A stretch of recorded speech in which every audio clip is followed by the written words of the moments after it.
Eh bien, je pense qu'avec l'argent, en France, c'est pareil. Ah, et d'ailleurs, on y pense un peu tous, hein. Il suffit de se voir, regarder notre compte en banque frénétiquement à la fin du mois quand il reste plus beaucoup de choses dessus, ou quand on regarde sa fiche de paye qui est toujours en dessous de ce qu'on aimerait qu'elle soit. On aspire tous à en avoir plus. Ça motive même beaucoup de nos choix de vie, de notre éducation et même de notre travail et des galères associées à celui-ci. Et avant d'être appelé comme pasteur, je voulais être expert comptable et vous savez pourquoi, hein? Parce qu'à l'âge de 17 ans, la seule chose qui intéressait vous savez, quand on va au centre de recherche documentaire pour savoir qu'est-ce qu'on va faire, je regardais, vous savez, combien on va gagner. Je voulais gagner beaucoup. C'était le montant du salaire qui m'intéressait. Nous savons que l'argent ne fait pas le bonheur, mais on rajoute toujours que bon, ça contribue quand même un peu. Hein. Alors on fait tout pour notre possible pour en engranger plus. On fait des projets, on fait du business, et même j'ai un de mes amis qui, à chaque fois que je le vois, il me parle de nouveaux business, de maisons en bois, de nouveaux placements. Qu'on soit riche ou pauvre, on voit que l'argent est une question. Et Jésus savait que nous entretenions un rapport complexe avec celui-ci. Et c'est ce qu'il va nous parler ce matin. Et il va nous faire réfléchir sur la manière avec laquelle on peut bien gérer notre argent et plus largement nos biens. Je vous invite à suivre avec moi ce texte qui est vraiment très scandaleux. Et en plus, il vient de la part de Jésus. C'est à la page 981, c'est le chapitre 16, le gros 16 noir, et le petit 1 qui est juste à côté. Page 981. Et on continue notre suivi sur l'évangile de Luc. Page 981, Luc 16, des versets 1 à 18. Jésus dit encore à ses disciples, un grand propriétaire avait un gérant. On vint lui dénoncer sa conduite car il gaspillait ses biens. Le maître fit appeler et lui dit, qu'est-ce que j'apprends à ton sujet? Remets-moi les comptes de ta gestion car tu ne continueras pas à gérer mes affaires. Le gérant se dit, que vais-je faire puisque mon maître m'enlève la gestion de mes biens, de ses biens? Travailler comme ouvrier agricole, et j'en ai pas la force. Me mettre à mendier, mais j'en aurais honte. Ah, je sais ce que je vais faire pour que des gens me reçoivent chez eux lorsque j'aurai perdu ma place. Là-dessus, il fait venir à un tous les débiteurs de son maître. Il dit au premier, combien dois-tu à mon maître? 40 hectolitres d'huile d'olive, lui répond celui-ci. Voici ta reconnaissance de dette, lui dit le gérant. Assieds-toi là et dépêche-toi et inscris 20 hectolitres. Ensuite, il y a un autre. Et toi, combien dois-tu? 500 sacs de blé. Prends ta reconnaissance de dette, reprends le gérant et inscris 400. Le maître admira l'habileté avec laquelle ce gérant malhonnête s'y était pris. En effet, ceux qui vivent pour ce monde sont plus avisés dans leurs affaires avec leurs semblables que les enfants de la lumière. Et moi, je vous déclare, si vous avez de ces richesses entachées d'injustice, utilisez-les pour vous faire des amis.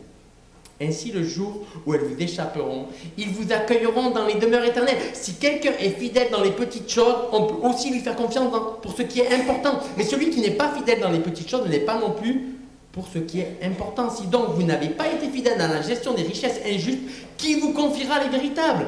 Si vous n'avez pas été fidèle dans la gestion du bien d'autrui, qui vous donnera celui qui vous est personnellement destiné? Aucun serviteur ne peut être en même temps au service de deux maîtres. En effet, ou bien il détestera l'un et aimera l'autre, ou bien il sera dévoué au premier et méprisera le second. Vous ne pouvez pas servir en même temps Dieu et l'argent. En entendant toutes ces recommandations, les pharisiens qui étaient très attachés à l'argent se moquaient de Jésus. Mais il leur dit, vous faites passer pour vous-même pour juste aux yeux de tout le monde, mais Dieu connaît le fond de votre cœur. Ce qui est en haute estime parmi les hommes, Dieu en a horreur. L'époque de la loi et des prophètes va jusqu'à Jean-Baptiste. Depuis qu'il est venu, le royaume de Dieu est annoncé et chacun use de violence pour y rentrer. Il serait plus facile au ciel et à la terre de disparaître qu'un trait de la lettre de la loi. Celui qui divorce avec sa femme et se remarie commet un adultère, et celui qui épouse une femme divorcée avec son mari commet un adultère. Franchement, on se demande comment Jésus a pu raconter une histoire aussi infâme, aussi honteuse, aussi scandaleuse.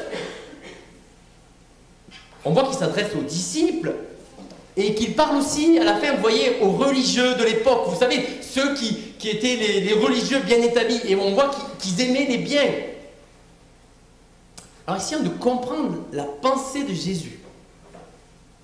Moi, je ne vous cache pas que à chaque fois que je relis cette parabole, je prends un peu mal, quoi. J'aimerais relever trois points que j'aimerais développer. Ne traîne pas avec ton argent. Ça, c'est le premier point, car ce n'est pas le tien. Donne ton argent. C'est le seul moyen de blanchir de l'argent sale. Et considère ton argent comme le test de ton amour pour Dieu. Et regardez, rentrons et essayons de comprendre cette histoire. Un grand propriétaire avait un gérant.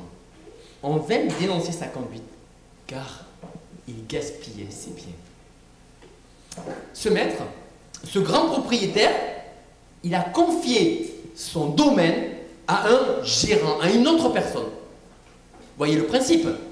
En gros, le gérant, qu'est-ce qu'il fait? Il gère les biens qui appartiennent à quelqu'un d'autre. Et en plus, il a un revenu et il est censé faire fructifier. Vous voyez, c'est un peu comme ça que fonctionnent toutes les entreprises. Et en particulier les entreprises comme celle du CAC 40. Vous voyez, les grosses sociétés, elles ont toutes un gérant. Alors on appelle ça un président directeur général, un président du conseil d'administration. Il prend des revenus et il est censé faire prospérer les entreprises qu'il dirige. Sauf que là, le propriétaire, il déboule, et vous voyez ce qu'il dit au verset 2, et là je vous le traduis un peu en version moderne. J'ai appris que tu abuses complet. Tu dilapides les biens de la société. Je te laisse encore gérer jusqu'à la prochaine fois qu'on fait un point sur la comptabilité, dans 15 jours, car j'ai l'impression que mes doutes sont fondés. Vous voyez que le gérant, il est sommé de s'expliquer sur la comptabilité avant d'être licencié. Le propriétaire, il lui demande de faire le bilan, de faire les comptes. Ah, ça me parle, hein, moi, pour un ancien expert comptable. Et en plus, il dit, tu vas me donner ta lettre de démission. Imaginez la scène. Imaginez-vous ce que le gérant a dans sa tête. Et là Jésus nous permet de nous mettre dans sa tête à partir du verset 3. Là aussi, je me permets de vous le mettre un peu en version moderne. Ça y est, je suis démasqué. Je dois faire la compta de mon maître et il me reste plus quelques jours à gérer ses biens. Je suis foutu. Qu'est-ce que je vais faire après? J'avais une situation enviable, j'avais une maison, je gérais tranquillement ses biens. Je suis démasqué, je suis découvert, je vais être licencié. J'ai même pas stocké de l'argent, j'ai tout dépensé. Qu'est-ce que je vais faire? On me laisse plus qu'une semaine pour faire la synthèse. Alors ça sert à rien de me justifier, j'ai pas le temps. Ah, je pourrais bien travailler, mais ça fait bien longtemps que je le fais plus, mais moi je gère. Hein. En plus, c'est même pas de mon rang social. Je ne veux pas m'embarrasser de travailler, mendier. J'ai passé ma vie à gérer. Voilà, qu'est-ce qu'ils vont dire, mes amis? C'est la honte complète. Alors, il trouve la solution. Versets 4 à 7. Je continue en version un peu actuelle. Ça y est. Vous savez, l'ampoule là. L'ampoule. Comme j'aurai plus de lieu où habiter, qu'est-ce que je vais faire? Mais il utilise le peu de temps qui lui reste pour utiliser l'argent de son maître pour organiser sa sortie. Il dit, je vais me faire un parachute. Et comme parachute, je vais me me débrouiller pour me faire accueillir par des gens. Ah, je sais que les gens, ils sont plutôt hospitaliers si on leur a donné quelque chose, vous voyez, si on leur a fait des cadeaux. Et en plus, vous savez ce que je vais faire? Je vais utiliser l'argent que je gère encore de mon maître, qui ne m'appartient pas, c'est vrai, mais je vais l'utiliser juste avant mon départ. Et qu'est-ce que je fais? Je vais faire venir toutes les personnes et puis je vais leur dire, au lieu qu'ils doivent des montants importants, mais je vais diminuer leur dette. Ils vont écrire de leurs mains la nouvelle somme, je vais l'approuver. Ils vont authentifier la réalité de la reconnaissance de dette. Mon maître sera lésé, oui c'est vrai, mais moi, je serai à l'abri.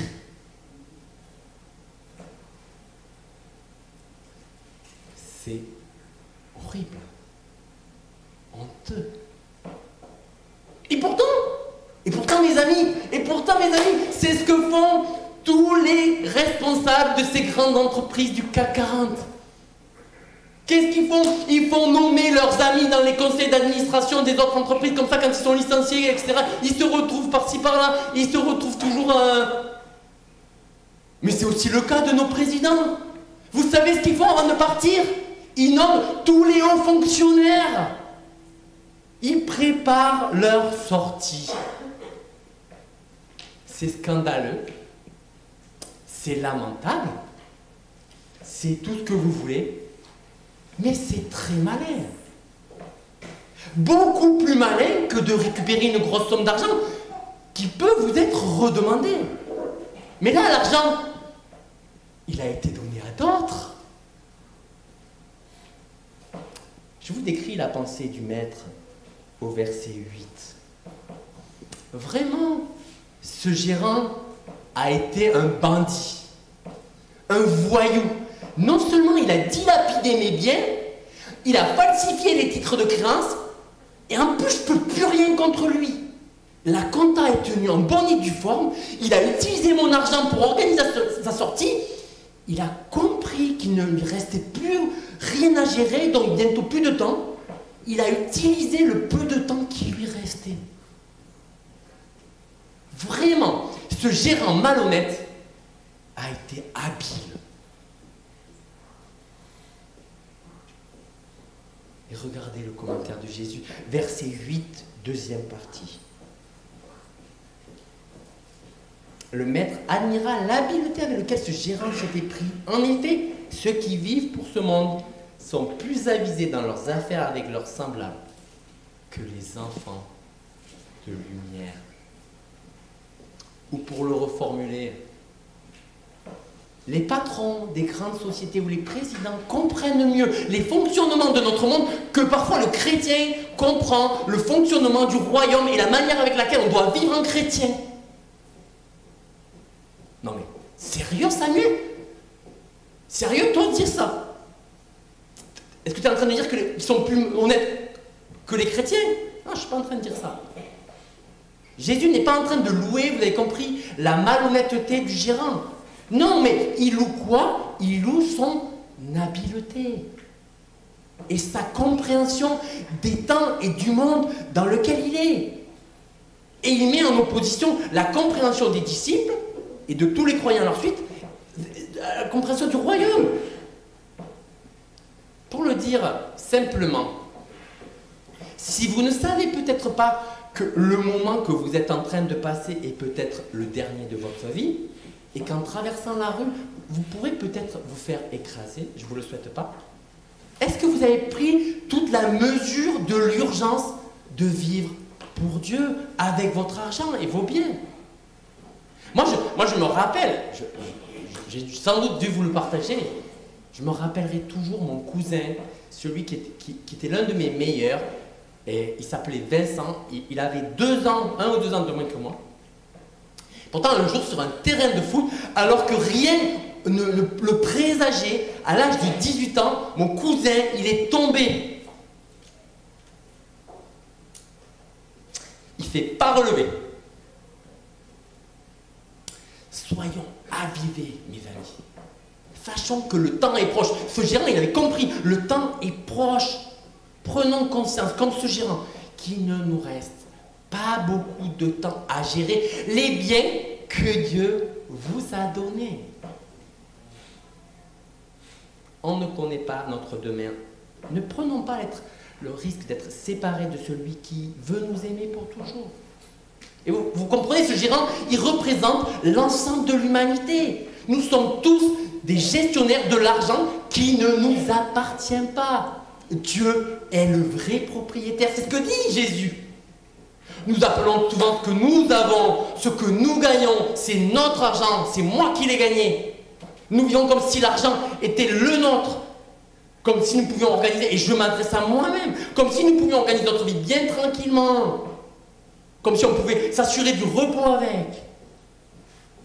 Pourtant, en fonctionnant comme ça, nous agissons avec l'argent d'une manière qui n'est pas très habile. Nous nous concentrons sur le temps présent au lieu de regarder à la perspective du royaume.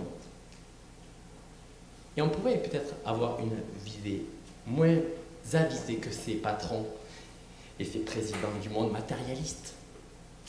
Ne traînons pas avec notre argent, car ce n'est pas le nôtre. Premier, affirmation scandaleuse. Vous aviez cru que c'était votre argent. Ce n'est pas le vôtre. Deuxième point, donne ton argent. C'est le seul moyen, de blanchir de l'argent sale. Verset 9, encore plus honteux. Et moi, je vous déclare, si vous avez de ces richesses entachées d'injustice, utilisez-les pour vous faire des amis. Ainsi, le jour où elles vous échapperont, ils vous accueilleront dans les demeures éternelles. Jusqu'à présent, on se disait peut-être que Jésus cautionne pas, peut-être qu'il fait que raconter. Mais là, il dit, et moi, je vous dis. Mais qu'est-ce que Jésus peut bien vouloir dire? Qu'est-ce qu'il cautionne? Qu'est-ce que c'est ces histoires d'amis? C'est quoi cette perspective du royaume? Qu'est-ce que ça veut dire? Le fruit de mon travail chaque mois, est-ce que c'est une richesse injuste? Comment on peut se faire des amis avec de l'argent sale? C'est pas une méthode un peu scandaleuse? Qu'est-ce que c'est ces amis qui vont m'accueillir? C'est quoi ces demeures éternelles? Bon, vous savez, je prévois pas de parler jusqu'à 18h ce soir. Donc, vous inquiétez pas. Vous inquiétez pas.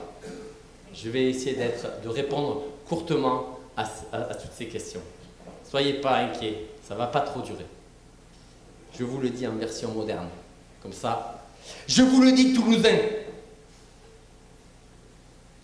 Donnez-moi l'argent que vous croyez avoir gagné honnêtement ne l'est pas du tout. Et oui, mes amis, vous faites partie d'un système mondial dans lequel vous êtes partie intégrante, que nous sommes partie intégrante. Nous achetons, vous savez, des biens comme des habits à petit prix ou des smartphones qui viennent de Chine ou du Bangladesh, qui sont au mieux faits par des adultes, au pire par des enfants, dans des conditions déplorables, pour qu'on les achète pas cher. Votre pays qui vous permet d'avoir des soins pas chers et un système de santé, un modèle social, grâce à vos cotisations sociales sur salaire, le peut, mais le peut aussi grâce au fait que maintenant, on se glorifie même maintenant d'être le deuxième pays qui produit des armes pour que d'autres pays s'entretuent. Pour que nous puissions nous faire de l'argent sur leur dos, sans parler de toutes les exploitations des ressources de nos anciennes colonies, en rinçant de manière si bien les dirigeants de ces pays. Mais c'est pas que ça! Notre système, il est basé aussi sur la croissance de la consommation, sur l'investissement des entreprises, et vous savez que c'est intimement connecté à l'innovation et à l'insatisfaction. L'objectif de toute entreprise, je ne sais pas si vous le savez, mais je pense que oui, c'est de développer des nouveaux produits qui génèrent de nouveaux besoins et qui étancheront notre insatisfaction chronique. Ces nouveaux besoins nous font souvent perdre du temps, de l'argent et même des relations. Il suffit de regarder les nouvelles technos et l'humanité avec ses réseaux sociaux, ses Netflix et compagnie. L'argent génère de puissantes inégalités, les riches deviennent toujours plus riches et les pauvres le sont toujours plus. C'est ça notre système. Et je ne suis même pas de l'extrême gauche. suis juste un pasteur qui est expert comptable. Mes amis, ça c'est la deuxième affirmation que Jésus dit. Votre argent, celui que vous avez dans votre compte, celui que vous croyez avoir bien acquis, fait partie de ces réalités injustes. Injustes. Il n'a aucune place dans le royaume. Il est entaché d'injustice. Il ne peut rien pour vous, ni pour votre avenir. Vous pouvez mettre tout l'argent que vous voulez dans le cercueil, il ne vous servira à rien. Vous pouvez stocker pour votre retraite, un patrimoine futur pour vos enfants, alors que bien souvent en réalité c'est un boulet que vous leur léguez. Regardez notre Johnny National et la bataille autour de sa succession.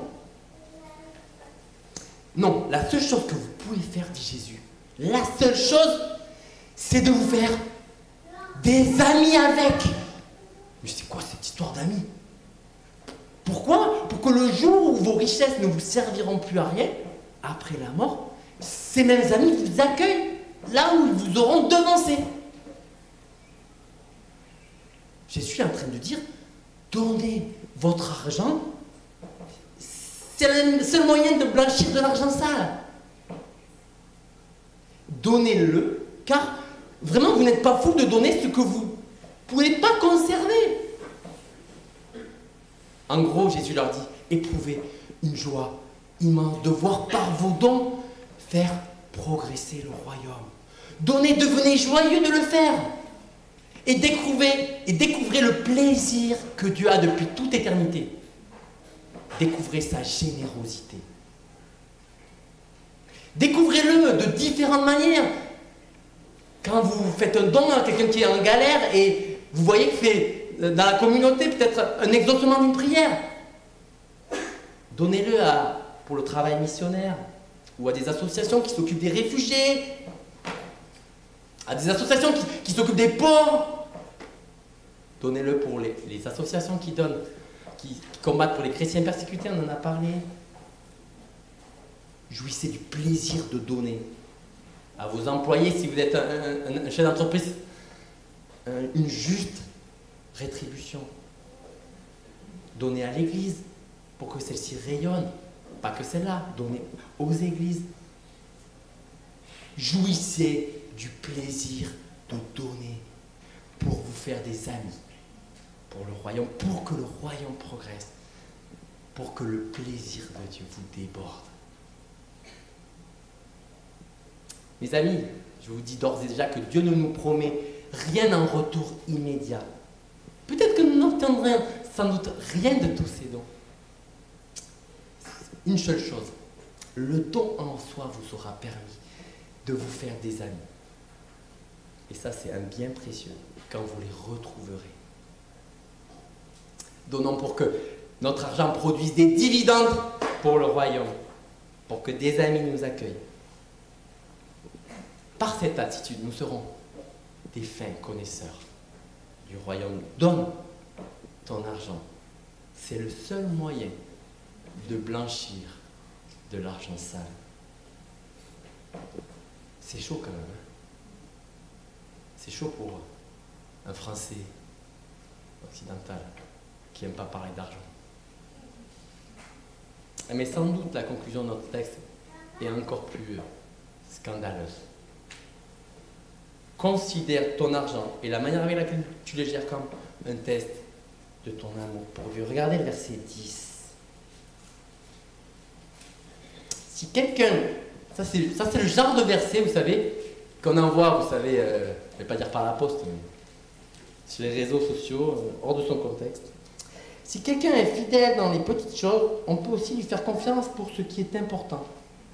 Et celui qui n'est pas fidèle dans les petites choses ne l'est pas non plus pour ce qui est important. Mes amis, mais là c'est de l'argent dont il est question, ces petites choses. C'est pas autre chose, hein?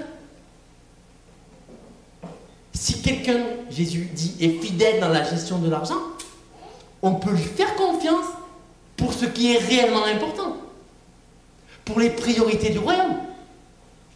Par contre, s'il n'est pas fidèle dans ses richesses entachées d'injustice, que le maître lui a fait gestionnaire, alors croyez-vous que le maître vous confiera les véritables? C'est sous-entendu dans la question, c'est non.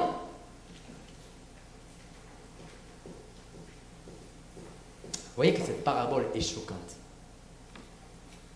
Si elle venait de moi, je pense que vous aurez dit, Samuel, t'abuses un peu. C'est Jésus, alors vous êtes embêté avec ça. Mais vous voyez que c'est le renversement complet. D'habitude, on regarde si une personne gère bien ses biens avant de lui confier les nôtres. Mais Dieu, vous voyez, il fait un autre test. Dieu, dans ses affaires avec ses enfants, vous voyez comment il ressemble? Il ressemble un peu à un père. Et il confie un petit truc à gérer. Vous voyez, c'est bien. Des richesses. Et avant de lui confier des plus grands.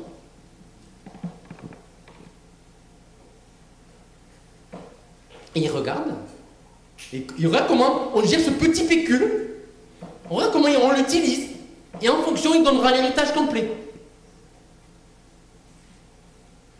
Les amis, notre manière de gérer l'argent en dit long sur nous, sur notre relation à Dieu, et l'amour qu'on a pour lui. D'ailleurs, vous savez, les amis, on entretient tous un rapport un peu ambigu. Vous savez, c'est un peu tabou, mais en même temps, c'est un symbole de prestige social, de respectabilité, pouvoir. Vous savez, l'argent, ça suscite la convoitise, la comparaison. L'argent, c'est même une valeur étalon, une valeur en soi par laquelle on se compare. Et s'il occupe une si grande place, c'est qu'il est source de puissance. Il nous permet, il nous donne l'illusion de maîtriser notre vie, notre environnement et même parfois la vie des autres. Le désir irrésistible, les amis, d'argent conduit ceux qui lui soumettent à un véritable esclavage, à une véritable adoration. Nietzsche qui n'est pas un croyant, ça fait le moins qu'on puisse se dire. Je dirais que c'est l'un des plus grands philosophes athées, a particulièrement vu cette situation. Il a dit, ce que l'on faisait autrefois pour l'amour de l'argent, aujourd'hui on le fait pour... Ce qu'on faisait autrefois pour l'amour de Dieu, on le fait aujourd'hui pour l'amour de l'argent. C'est-à-dire ce qui donne le sentiment de puissance le plus élevé et de bonne conscience. Peut-être que parmi vous, il y a des gens qui se disent qu'ils ne sont pas croyants. D'ailleurs, pour Emmanuel Macron, il y a quelques années, il a fait un discours au Congrès où il dit qu'il faut laisser aux Français la possibilité de croire ou ne pas croire. Bien, moi, je vous dis une chose, les amis. Cette classification, elle est croyant et non croyant, elle est tout simplement fausse. Elle est même archi fausse. Vous savez pourquoi? Parce qu'on est tous soumis à un Dieu. On adore tous quelqu'un. Et Nietzsche, il a bien relevé ce philosophe athée. Il dit, le Dieu de beaucoup, aujourd'hui, c'est l'argent. Et à la devise, vous savez, de mai 68, qui disait, ni Dieu ni maître, l'argent semble être passé, vous savez, entre les mailles du filet. D'ailleurs, le pouvoir de l'argent s'infiltre dans celui qui le détient. Il le possède. Il dirige ses pensées, ses actions. Il peut l'amener à tricher, à dissimuler sur ses revenus. Pour dissimuler, pour payer moins d'impôts, à voler, à faire des progrès, à mentir. On croit se servir de l'argent, mes amis, et en réalité, on est souvent à son service. D'ailleurs, même dans notre texte, il parle de maman. C'est une manière de personnifier la richesse. Celle-ci n'est qu'un autre Dieu, auquel beaucoup se sont voués. Et d'ailleurs, c'est pas qu'on soit chrétien ou non chrétien, là on est un peu tous dans le même sac. Bien souvent on se moque de la manière stupide avec laquelle, dans l'Antiquité, les êtres humains adoraient des vulgaires statues, et on rigole de la faible intelligence. Voilà. Heureusement que nous on a évolué avec le temps. Mais pourtant, quand on fonctionne avec l'argent, on est parfois à un même niveau d'asservissement que ces peuples de l'Antiquité. Beaucoup sacrifient leur argent, leur vie de couple sur l'autel de leur travail et de ce que leur travail va leur donner comme argent. C'est une situation tragique. Je me rappellerai toujours, toute ma vie, ces collègues à moi qui étaient allés à un mariage et qui c'était son ami, et qui cherchait des photos, vous savez, pour le PowerPoint. Et puis elle demandait à ses parents de son ami si elles avaient des photos. Et ses parents, ils n'avaient pas une photo de leurs enfants parce qu'ils Ils avaient passé toute leur vie au travail pour gagner de l'argent, pour se constituer un nom. C'était tragique. Sur l'autel de la richesse, on sacrifie parfois beaucoup de choses. C'est ça, un Dieu. Le problème, mes amis, le problème avec l'argent, c'est qu'il est rarement reconnu comme une idole. J'ai un pasteur que j'aimais beaucoup. Il est décédé cette année. Et vous savez ce qu'il faisait comme constat? Il faisait ce constat qu'en tant que pasteur, vous savez, les gens, ils m'ont déjà presque tout avoué, tous les péchés. Il disait presque. Ben, il me dit par livre interposé, vous comprenez ce que je veux dire, hein? Il me disait ça. Il n'y a personne qui est venu me voir pour me dire « Je dépense trop d'argent pour moi-même. Je crois que mon amour de l'argent fait du mal à ma famille, à mon âme et aux gens qui m'entourent. » Pourquoi, mes amis, pourquoi personne n'y avait confessé ça? Parce que c'est difficile à démasquer. Ça se cache derrière de louables quêtes de sécurité, de reconnaissance. Et quand l'argent a pris une telle place, elle nous induit à oublier Dieu et à nous placer plutôt notre confiance en lui, en l'argent plutôt qu'en Dieu. Vous savez la conclusion, mes amis. On ne peut servir deux maîtres. Soit on aimera l'un, soit on détestera l'autre. Soit on fera confiance à l'un, soit à l'autre. Considérons la gestion de notre argent comme le test de notre amour pour Dieu. Et c'était, en conclusion, le drame des pharisiens, verset 14, qui étaient des responsables religieux, des pasteurs de l'époque. Ils disaient aimer Dieu, mais ils aimaient l'argent. Ils vivaient pour lui. Ils voulaient faire style devant les hommes, mais Dieu connaissait leur cœur, verset 15. Et c'est bien là qu'est tout le problème. Les pharisiens avaient un problème cardiaque. Ils avaient une gestion défaillante de leurs biens. Ils avaient un problème de cœur et un problème de force, qui d'ailleurs touchait aussi les relations. On le voit à propos des questions de couple. Mais est-ce que nous, les amis, soyons honnêtes, est-ce que nous aussi, nous n'avons pas un problème avec la gestion de nos biens? Et qu'est-ce qu'on va faire? Est-ce qu'on va ignorer ce problème? Faire comme s'il n'existait pas? Quelle va être notre réaction? Les amis, je suis désolé. La Bible ne nous propose pas de changer le monde, de changer, vous savez, la logique capitaliste. Elle ne nous propose pas un système économique pour remettre l'argent à sa juste place. Mais par contre, comme le dit quelqu'un, c'est seulement dans le cœur de chacun que la libération spirituelle est possible. Et vous savez ce que Jésus veut faire? Il veut enlever le caractère sacré de la richesse donnée par l'homme à l'argent en introduisant une logique très bizarre, mais c'est la logique de l'évangile. Il veut introduire la gratuité. Et on en a parlé tout à l'heure, Jésus, il a donné sa vie. On est invité à rentrer dans cette logique de l'évangile, à désacraliser l'argent en faisant pénétrer la grâce, le cadeau, en donnant la gratuité dans les relations entre les hommes. Et ça va nous permettre de nous libérer par rapport à l'argent et à tout ce qui est sous-jacent, la peur du lendemain, la volonté de puissance, la domination.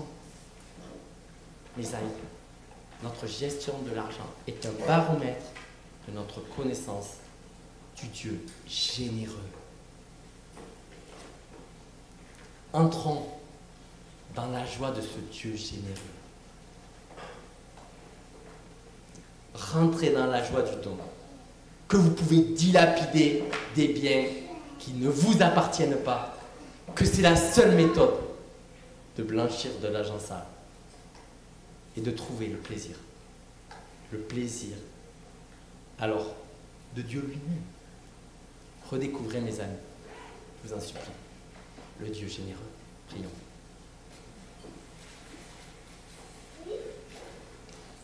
Jésus, tu es scandaleux, mais tu étais Dieu. Ta parole est bouleversante, elle nous choque, et en même temps, elle sème la graine de quelque chose de différent de tout ce que le monde nous propose. Cette dimension du don, de la grâce, comme libérateur de cet asservissement que l'argent et tout ce qui croit pouvoir nous donner. Seigneur, libère les croyants de cet asservissement. Et libère aussi ceux qui ne croient pas de cette croyance qu'ils vont pouvoir trouver dans l'argent et ce qu'il peut procurer un véritable bonheur. Je t'en supplie, Seigneur. Interviens dans chacun de nos cœurs et aide-nous à redécouvrir toujours à nouveau ta profonde et immense générosité à notre égard.